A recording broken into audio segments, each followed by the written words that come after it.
শেখ হাসিনা যখন দেশে ফিরবেন, আন্তর্জাতিক ও আঞ্চলিক কূটনৈতিক চাপের কারণে সেনাবাহিনী তার নিরাপত্তা নিশ্চিত করতে সম্পূর্ণ বাধ্য থাকবে। যে ভারতের কর্তৃপক্ষ নিশ্চয়ই বাংলাদেশ সেনাবাহিনী কিংবা বর্তমান সরকারের সাথে কোনো না কোনো গোপন আলাপ আলোচনা বা শর্ত বিনিময় করছে কিংবা সামনে করবে। শেখ হাসিনার শতভাগ নিরাপত্তা নিশ্চিত করার গ্রিন সিগন্যাল না পাওয়া পর্যন্ত ভারত কোনো পদক্ষেপ নেবে না। সাবেক প্রধানমন্ত্রী শেখ হাসিনা কি ডিসেম্বরে দেশে ফিরছেন? হ্যাঁ, এই আলাপটা এখন রাজনৈতিক টকশো থেকে শুরু করে চায়ের কাপে ঝড় তুলছে। আলোচনা এখন আর শুধু ফিরবেন কি ফিরবেন না এর মধ্যেই সীমাবদ্ধ নেই।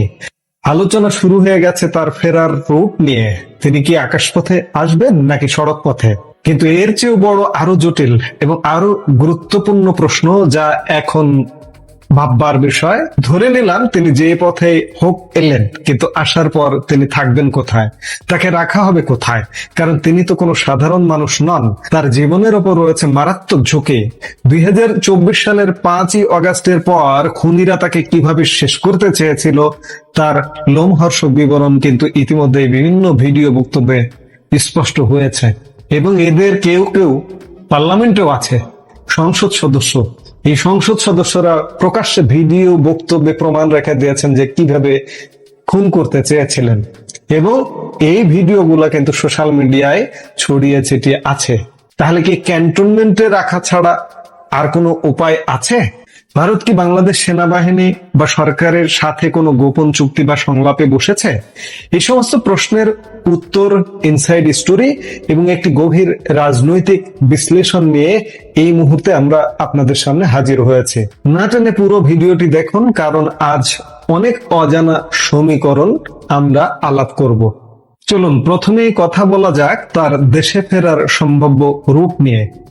রাজনৈতিক বিশ্লেষক এবং বিভিন্ন সূত্রের বরাত দিয়ে টক শো গুলোতে এখন মূলত বেশ আলাপ হচ্ছে। দুটি পথের কথা মূল আলাপে এসছে টক শোয়ে টকারদের মধ্য থেকে।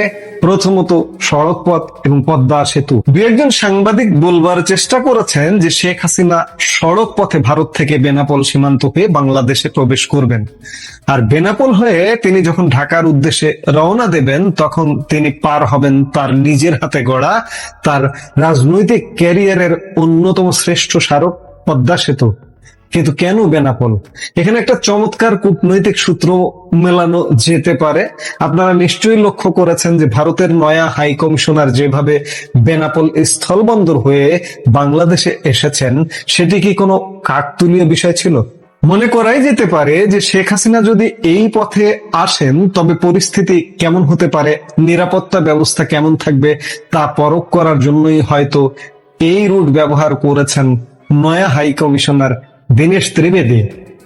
অন্যদিকে আরেকটি অংশের দাবি ভারত সরকার হয়তো শেখ হাসিনার ফেরার জন্য বিশেষ চার্টার্ড বিমানের ব্যবস্থা করবে। তবে একটা বিষয় নিশ্চিত, অনেকেই যেমনটা ভাবছেন যে তিনি সাধারণ যাত্রীর বেশে বিমানের টিকিট কেটে লাইনে দাঁড়িয়ে আসবেন, বিষয়টি মোটেও তেমন নয়। কারণ আগেই বলা হয়েছে তিনি কোনো সাধারণ ব্যক্তি নন। তার রাজনৈতিক অবস্থান এবং তার বর্তমান নিরাপত্তা ঝুঁকির কথা বিবেচনা করলে তার সাধারণ যাত্রীর মতো আসার কোনো সুযোগ নেই। আবার একই সাথে আমরা আসার ওয়েটা আলাপের সাথে সাথে এই আলাপটাও করতে চাই যে বাংলাদেশের একটি শ্রেণী ভাবছেন কিংবা সরকারও ভেবে থাকতে পারেন যে শেখ হাসিনা আসবেন না। কেন আসবেন না? তার দেশ, তার দেশে তিনি আসবেন। কারণ এর আগেও শেখ হাসিনা আসবেন কি আসবেন না এমন আলাপ হয়েছিল। আপনি যদি 2007 সালের 111 সরকারের সময়ের কথা বলেন তখন, কিংবা আরো আগে 81 সালের কথা বলেন তখন, যে শেখ হাসিনা সহসা আসবেন না, কিন্তু তিনি এসেছেন। এবারও তিনি আসবেন। আমি এই প্রসঙ্গে বিএনপি নেতার কথা বলতে চাই। বিএনপি নেতা বর্তমান প্রধানমন্ত্রী তারেক রহমান, গত অক্টোবরেও কি আপনি জানতেন যে তারেক রহমান দেশে ফিরবেন? নভেম্বরেও জানতেন যে তারেক রহমান দেশে ফিরবেন? আমরা কিন্তু জানতাম না যে তিনি দেশে ফিরবেন। অবশেষে তিনি ডিসেম্বরে দেশে ফিরে এসছেন। কিন্তু কাজে শেখ হাসিনা তো আরো রাজনৈতিক ভাবে অনেক অভিজ্ঞ রাজনৈতিক নেতা হিসেবে সারা বিশ্বে তার ভাবমূর্তি ভিন্ন উচ্চতায়। সেই জায়গায় শেখ হাসিনা ফিরবেন যে এটি আপনার বিশ্বাস করতেই হবে, মানতেই হবে। এবার আসি মূল প্রশ্নে, যে পথেই তিনি দেশে পা রাখুন না কেন, বড় প্রশ্ন হলো দেশে ফিরে তাকে রাখা হবে কোথায়? 2024 সালের 5 অগাস্টের সরকার পতনের পর পরিস্থিতি কতটা ভয়ানক ছিল তা আমরা সবাই জানি। খুনিরা তাকে যেভাবে খুন করতে চেয়েছিল, তার জীবনের উপর যে মারাত্মক হুমকি তৈরি হয়েছিল, তার বিস্তারিত বিবরণ খুনিদের নিজেদের মুখ থেকে বিভিন্ন ভিডিও বক্তব্যে উঠে এসেছে। এখানে আসে আন্তর্জাতিক আইন এবং কূটনৈতিক প্রটোকলের বিষয়। আন্তর্জাতিক নিয়ম অনুযায়ী কোনো সাধারণ বন্দী যদি হয়, সাধারণ বন্দির ক্ষেত্রে কি হয় আমি সেটা একটু বলি, তারপরে রাষ্ট্রনায়ক বাংলাদেশের প্রধানমন্ত্রী শেখ হাসিনার বিষয়ে বলি। যে কোনো বন্দী বা ব্যক্তির যদি সংশ্লিষ্ট দেশে ফিরে যাওয়ার পর প্রাণ সংহার বা খুন হওয়ার আশঙ্কা থাকে, তবে কোনো দেশই সেই বন্দীকে তার নিজ দেশে ফেরত পাঠায় না। আর শেখ হাসিনা তো কোনো সাধারণ বন্দী নন, তিনি বন্দী নন, তিনি উন্মুক্ত জীবনের অধিকারী ভারতে। তিনি ভারতের একজন অত্যন্ত সম্মানিত অতিথি, প্রধানমন্ত্রী হিসেবেই তিনি দিল্লি গিয়েছেন এবং সেখানে অবস্থান করছেন। তাহলে ভারত কি তার নিরাপত্তা নিশ্চিত না করে তাকে বাংলাদেশের হাতে তুলে দেবে? কারণ ভারত যেহেতু তাকে আশ্রয় দিয়েছে, তার জীবন বাঁচানোর দায়িত্ব কিন্তু এখন ভারতের কাঁধে গিয়ে পড়েছে। এই জন্যই বলছি যে নিরাপত্তা নিশ্চিত না হয়ে কখনোই ভারত বাংলাদেশের হাতে তুলে দেবে না, কিংবা বাংলাদেশে তাকে ফেরত পাঠাবে না। কাজে এটি মনে করা যেতেই পারে যে ভারতের কর্তৃপক্ষ নিশ্চয়ই বাংলাদেশ সেনাবাহিনী কিংবা বর্তমান সরকারের সাথে কোনো না কোনো গোপন আলাপ আলোচনা বা শর্ত বিনিময় করছে কিংবা সামনে করবে। শেখ হাসিনার শতভাগ নিরাপত্তা নিশ্চিত করার গ্রিন সিগন্যাল না পাওয়া পর্যন্ত ভারত কোনো পদক্ষেপ নেবে না। এই পুরো রাজনৈতিক চালচিত্রে রাষ্ট্রপতি এবং সেনা প্রধানের ভূমিকা আসলে কি হতে পারে, চলুন এই সমীকরণটা একটু ঠান্ডা মাথায় বোঝা যাক। রাষ্ট্রপতির ভূমিকা, অনেকে বলতে পারেন যে বাংলাদেশের সংবিধানে রাষ্ট্রপতিকে তো বিরাট কোনো ক্ষমতা দেওয়া হয়নি, তাহলে তিনি এখানে কি ফ্যাক্টর? মনে রাখবেন, কিছু কিছু ক্ষেত্রে রাষ্ট্রপতির স্বাক্ষর অত্যন্ত মহামূল্যবান। তার একটি স্বাক্ষর মানুষের বড় বড় সাজাও মওকুফ করে দিতে পারে, সাজা স্থগিত রাখতে পারে।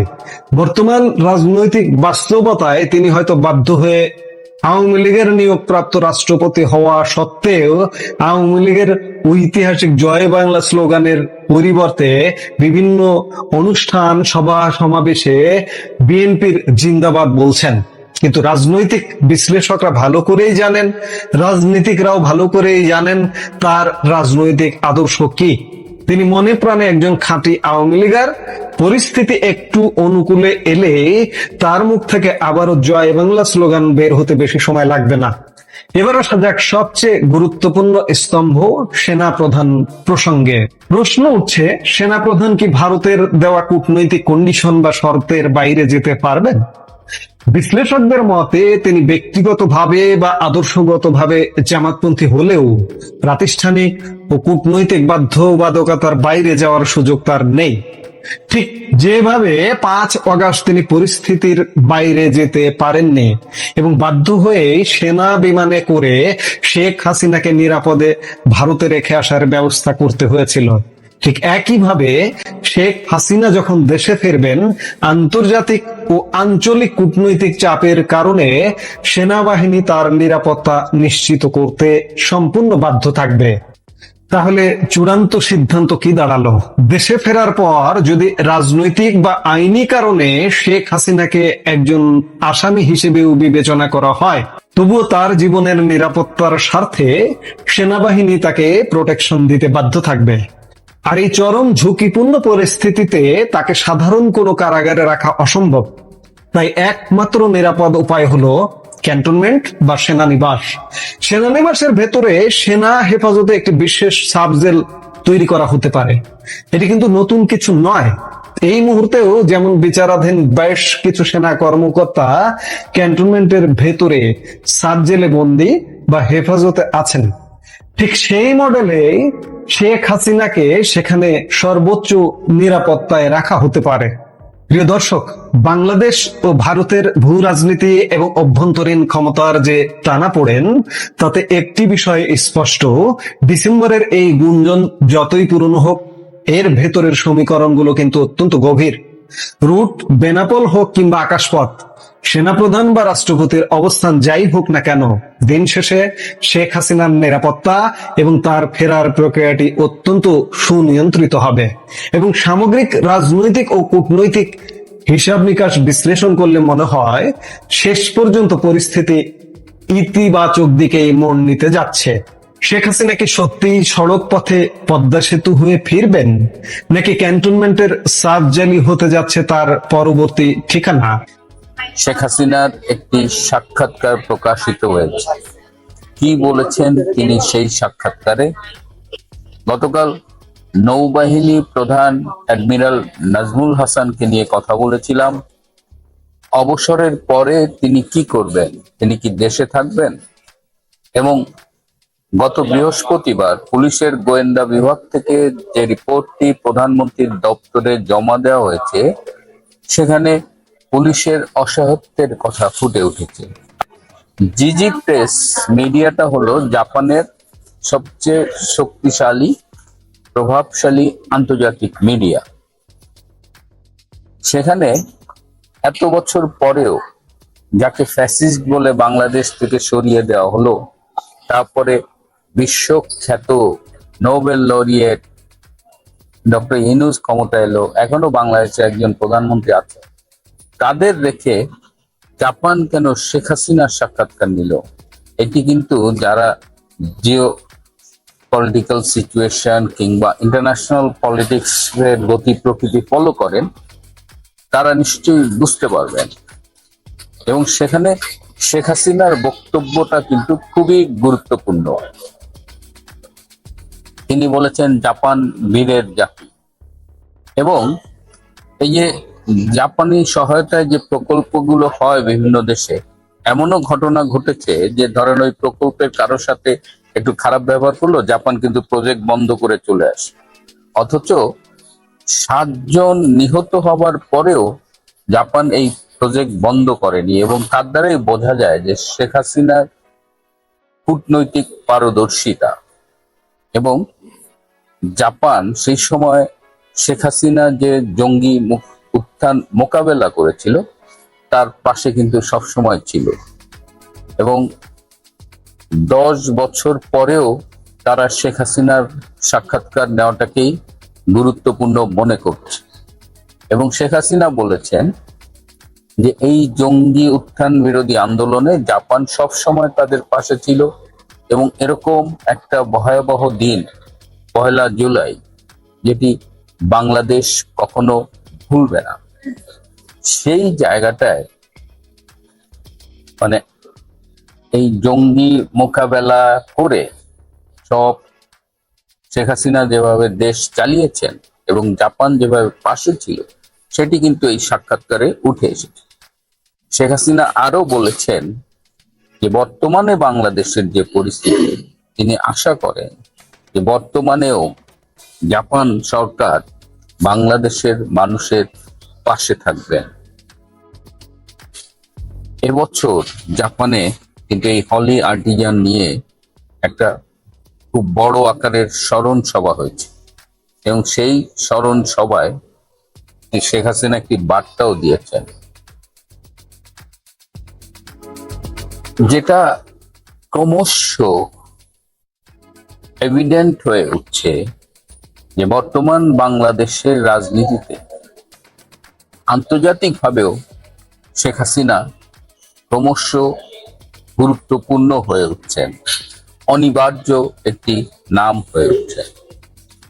গতকাল বলেছিলাম যে আমি আজকে এয়ারপোর্টে থাকবো, এই কারণে আমি হয়তো এপিসোড করতে পারবো না, কিন্তু কুয়ালালামপুর এয়ারপোর্টে আমি বেশ কিছুটা সময় পেলাম, তাই ভাবলাম একটা এপিসোড করেই ফেলি। এবার নৌবাহিনী প্রধান অ্যাডমিরাল নাজমুল হাসানের কথা বলছি, যে গতকাল বলেছিলাম তিনি অবসরে যাচ্ছেন, তার এক্সটেনশন হয়নি। এর পাশাপাশি দুদকেও কিন্তু তার বিরুদ্ধে একটা ফাইল খোলা হয়েছে। আমি তার কিছু দুর্নীতির কথা বললাম, তো দুদক বেশ জোরে সোরেই এই অ্যাডমিরাল নাজমুলের পেছনে লেগেছে।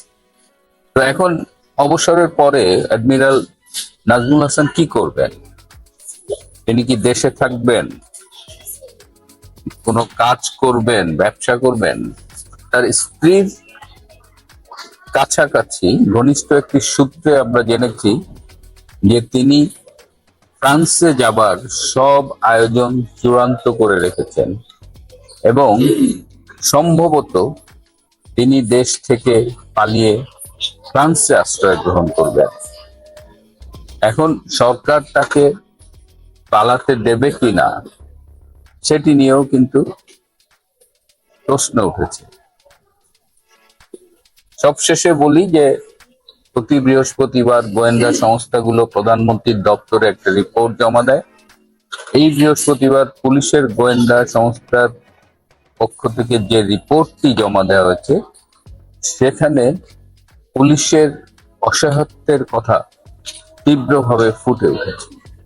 এই যে গত 23শে জুন আওয়ামী লীগের প্রতিষ্ঠা বার্ষিকী ছিল, সেখানে সরকারের পক্ষ থেকে ব্যাপক ধরপাকড় করা হয়েছে এবং 37,640 জনকে গ্রেপ্তার করা হয়েছে। এ পর্যন্ত প্রায় 12.5 লাখ আওয়ামী লীগের নেতা কর্মীর বিরুদ্ধে মামলা হয়েছে ডক্টর ইউনূসের আমলে এবং বর্তমান সরকারের আমলে, এবং প্রায় 4,60,000 আওয়ামী লীগের এবং তার সমর্থক সংগঠনের নেতা কর্মীরা বিভিন্ন সময় গ্রেপ্তার হয়েছে। টোটাল গ্রেপ্তার হয়েছে, কেউ জামিন পেয়েছে, সেই নাম্বারটি 4,60,000-এর বেশি। এখন যখন বলছেন জননেত্রী শেখ হাসিনা দেশে ফিরবেন ডিসেম্বরের মধ্যে, তখন সারা দেশের নেতা কর্মীদের মধ্যে কিন্তু এক ধরনের জাগরণের ভাব দেখা যাচ্ছে। এবং শেখ হাসিনা যখন আদালতে আত্মসমর্পণ করবেন, তখন এই যাদের বিরুদ্ধে মামলা রয়েছে তাদের অধিকাংশই আদালতে আত্মসমর্পণ করবেন এবং অলরেডি নেতা কর্মীদের ইনস্ট্রাকশন পাঠানো হয়েছে যাদের যেখানে মামলা রয়েছে সেই আদালতে, জেলায় বা যেখানে আত্মসমর্পণ করা যায় সেখানে আত্মসমর্পণ করার কথা বলা হয়েছে। পুলিশের গোয়েন্দা রিপোর্টে যেটা বলা হয়েছে যে এত বিপুল সংখ্যক নেতা কর্মী যদি আত্মসমর্পণ করে এক সময়, তাহলে যে পরিস্থিতির উদ্ভব হবে সেটি সামলানোর সক্ষমতা বাংলাদেশ পুলিশের নেই। এমনকি এদের যে গ্রেপ্তার করে জেলে রাখবে এত কারাগার বাংলাদেশে নেই। অনেকেই বলেন যে সরকারের উচিত এখন থেকেই দ্রুত গতিতে অসংখ্য কারাগার নির্মাণ শুরু করা, কারণ আওয়ামী লীগের এই নেতা কর্মীরা যদি 5 লাখও আত্মসমর্পণ করে, বাংলাদেশে কারাগারের ধারণ ক্ষমতা তো মাত্র 44,000, এই 68-80,000-এর বেশি হয় না।